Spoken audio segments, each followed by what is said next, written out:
झारखंड के पूर्व मुख्यमंत्री हेमंत सोरेन जेल से बाहर आने के बाद पहली बार जनता के सामने रूबरू हुए। अपने आवास पर ही उन्होंने हजारों की संख्या में आए कार्यकर्ताओं की जनसभा को संबोधित किया। इस तरह जब ईडी उनके आवास पर पहली बार पहुंची थी तो कुछ इसी अंदाज में उन्होंने कार्यकर्ताओं को गर्मजोशी के साथ संबोधित किया था। आज भी उनका वही रूप और मंजर देखने को मिल रहा है। इस दौरान जनता बार बार नारा लगा रही थी, जेल का ताला टूट गया, हेमंत सोरेन छूट गया। इसी क्रम में हेमंत सोरेन आज बिरसा चौक भी आए और यहां भगवान बिरसा मुंडा की प्रतिमा पर माल्यार्पण भी किया।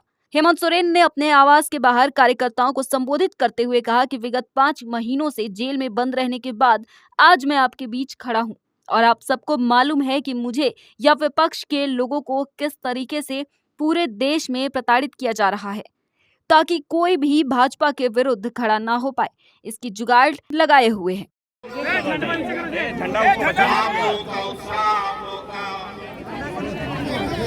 ये ताकत वीडियो बनाते और आप लोगों का ये जोश ही मेरे लिए मेरा खाना पीना और आपके लिए संघर्ष करने का प्रेरणा देता है।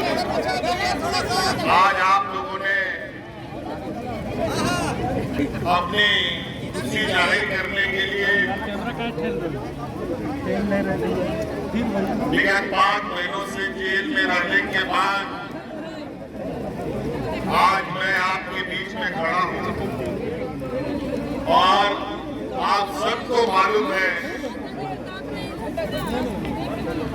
कि मुझे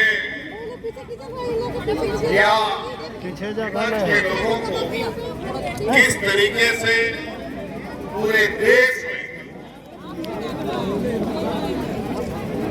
एक प्रकार उनके विरुद्ध हम खड़ा ना हो पाए, इसकी जुगत लगाए हुए उसी का परिणाम के तहत आज दिल्ली के मुख्यमंत्री बतौर मुख्यमंत्री आज जेल में बंद है। मुझे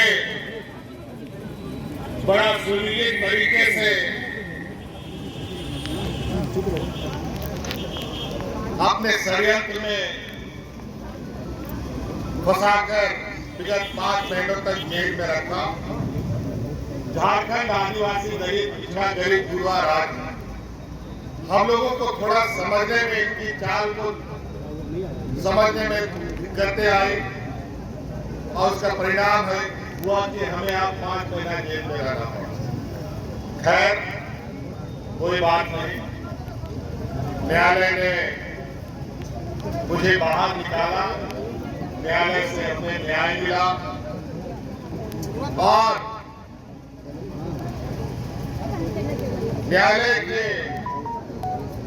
न्याय में जो चीजें आदेश दी गई है,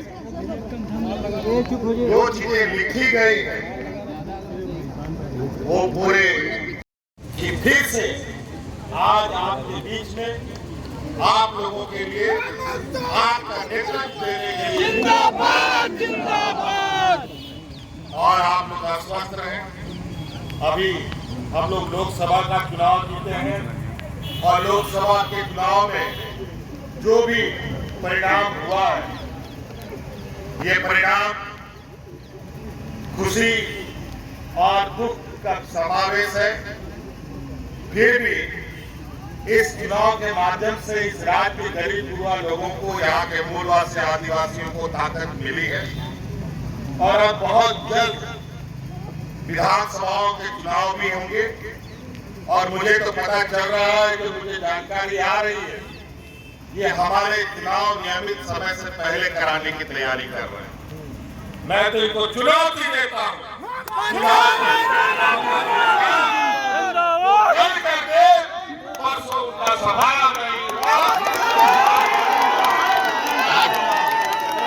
थोड़ा सा रिक्वेस्ट है भैया, हम लोग तो कंधा में चढ़ गए।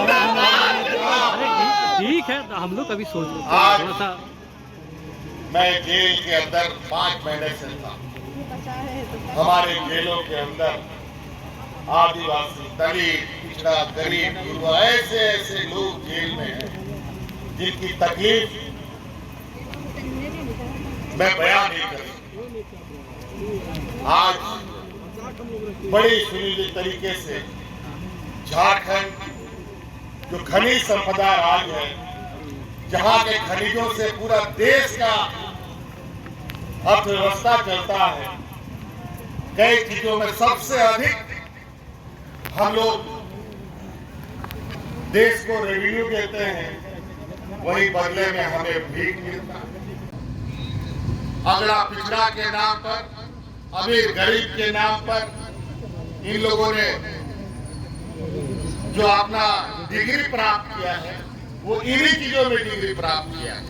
लेकिन 2024 के लोकसभा चुनाव में देश की जनता ने उनको ऐसा लाठी मारा है, तो लाठी तो दिखा नहीं, लेकिन दर्द इतना है कि आज ये लोग और उसी का दर्द है कि आए दिन जब पाप का धुआं भरता है ना, तो कई अलग अलग तरीके से ऐसी आवाजें सुनने को मिलती है, जिससे ये आप एहसास कर सकते हैं कि यार ये साधारण घटना नहीं है, ये इनके करतूतों का फल है। चाहे वो नीट एग्जाम की पेपर लीक की बात हो, चाहे यूपीएससी की एग्जाम लीक की बात हो, चाहे ट्रेन दुर्घटना की बात हो, चाहे एयरपोर्ट ढह जाने का बात हो, तरह तरह की घटना। ये लोग ऐसे लोग हैं जो लोग सिरिंज से यहाँ के गरीबों का खून चूसने का काम करते हैं। आज इन लोगों ने कोरोना जैसे महामारी में भी फर्जी दवाई पूरे देश में सप्लाई करके लोगों को जान का खतरा में डाल दिया। कई ऐसी चीजें, इनके कई निर्णय देश का सर्वोच्च न्यायालय आज संवैधानिक घोषित करता है, लेकिन ये लोग अपने करतूतों से बाज नहीं आते। इन लोगों ने सभी